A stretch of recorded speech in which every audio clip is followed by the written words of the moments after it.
Good morning. It's the 19th of November, 2025. I find it entertaining that the BBC are saying, you can't fine us because you're fining the British public. No, we're not. We're fining you. The government funds you and the government were involved. So you'll pay. And if you have to sell your buildings and not be able to do the things you did before, the British public shouldn't be penalised for your mistakes. The British public trusted you to tell the truth. You lied. You got caught. You pay the fine, not the British public. And don't go to them demanding an increase in licence fee, because they will reject it and they will stop paying the licence fee. The British public deserve the truth and expect the truth. You've said for years, you can trust us. Sadly, you've proven to the world, not just to the British public, you are not trustworthy. Good morning, Drew. Good morning, Paul.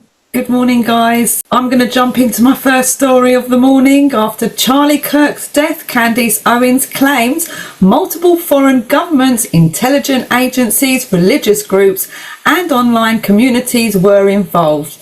A podcast segment called Operation Mocking Plane alleges that Egyptian aircraft tracked Erica Kirk several dozen times, and Candace Owens has suggested possible involvement from foreign intelligence, political donors and youth online groups. Some versions also attempt to link the situation of older Epstein-related theories.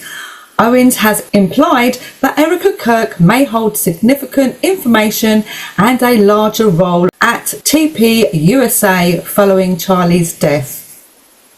This is a very important point, and I would urge every one of you to listen to Candace Owens and to listen to Tucker Carlson and to listen to certain people right now who are being given drips of information like I was given 4 or 5 years ago.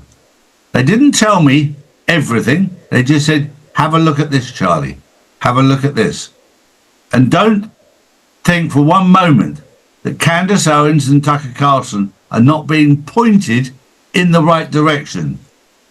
I will tell you from knowledge, factual knowledge, that they are being pointed in the right direction to expose how corrupt things really are.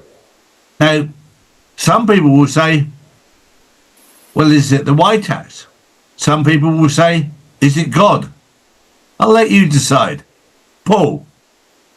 Well, big news out of Washington. The US House has overwhelmingly voted to force the Department of Justice to release all unclassified files related to Jeffrey Epstein. This comes just one day after President Trump reversed course and told Republicans to back the move. The vote passed 427 to 1, though the Justice Department can still withhold anything that might affect ongoing investigations. The resolution now heads to the Senate, where its future is still unclear. The Epstein files continue to spark political battles, and now we may finally see more of what's inside.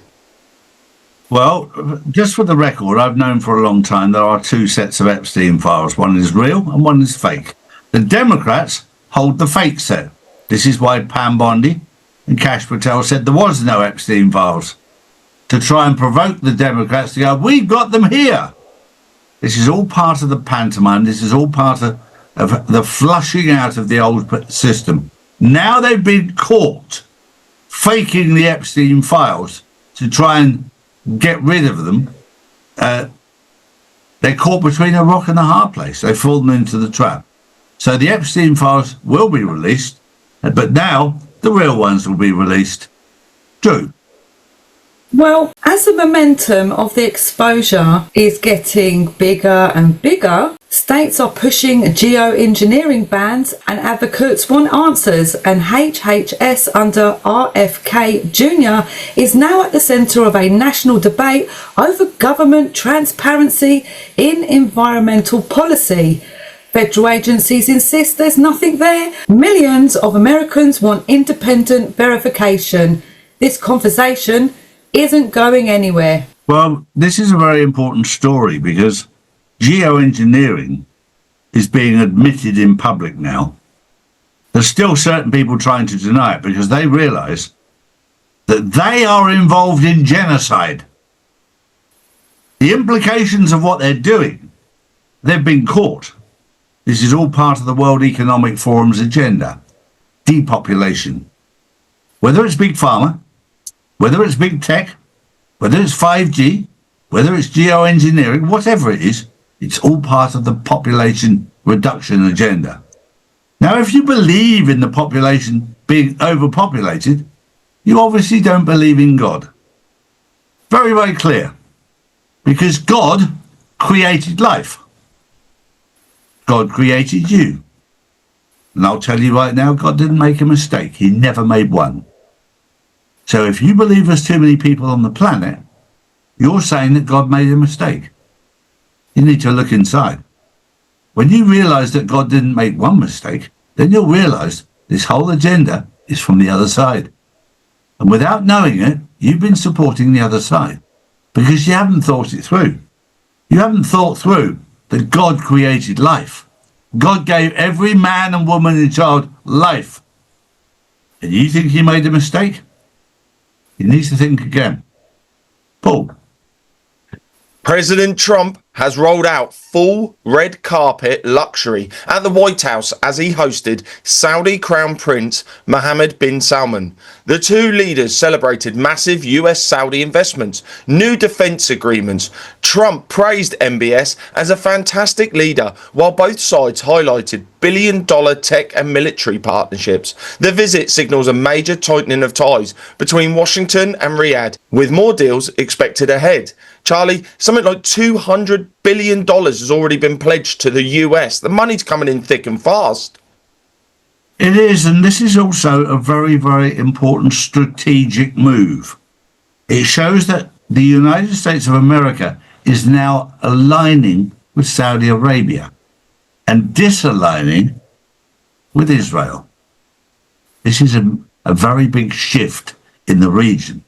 I've worked in the Middle East for 25 years, and most people know that Israel has had the United States by the short and curlies, like that, for many years. Those days are over. Now, the level playing field is being negotiated between the US and Saudi Arabia.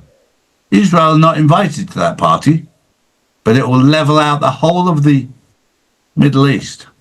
And what it will do is it will bring to an end the endless wars that have been created by Israel, whether you like it or not, whether they participated or funded it or provoked it.